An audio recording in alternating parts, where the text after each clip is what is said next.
In this video, I'm going to be explaining a developmental pathway, and to do that, I'm going to set it in the context of Brave.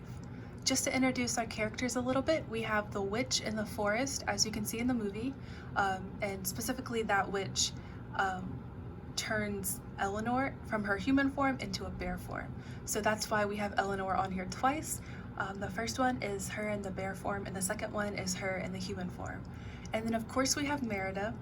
She's the main character of the movie, and her main goal is to avoid being betrothed to someone that she doesn't love, and that is the reason that if she is expressed, betrothment will not occur. Just to explain the relationships a little bit, the witch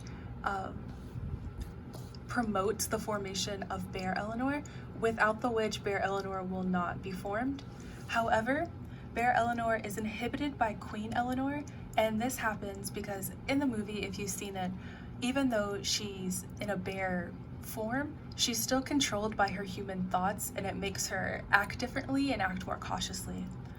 Queen Eleanor is inhibited by Merida, and this is pretty obvious throughout the movie. Merida is very defiant and tries to go against her mother's wishes for Merida to be betrothed, and then Merida does not want that. So again, that's why if she is expressed, betrothment will not happen. And as you can see here, I've labeled the relationships just so it's easier to see.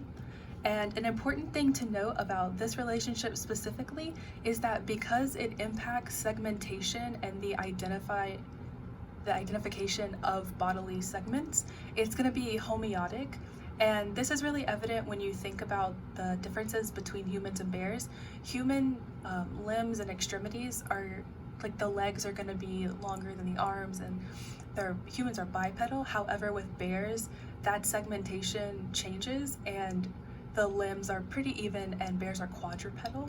So to recap, that makes it a homeotic relationship. So now we're going to examine some mutations that can occur, and the first thing we're going to look at is a single mutation. And so in this scenario, the witch would not be expressed, and because the witch would not be expressed, Bear Eleanor would not be expressed, and this means that Queen Eleanor would just be inhibited by Merida, and because Merida is expressed, no betrothment will occur, which is a celebration.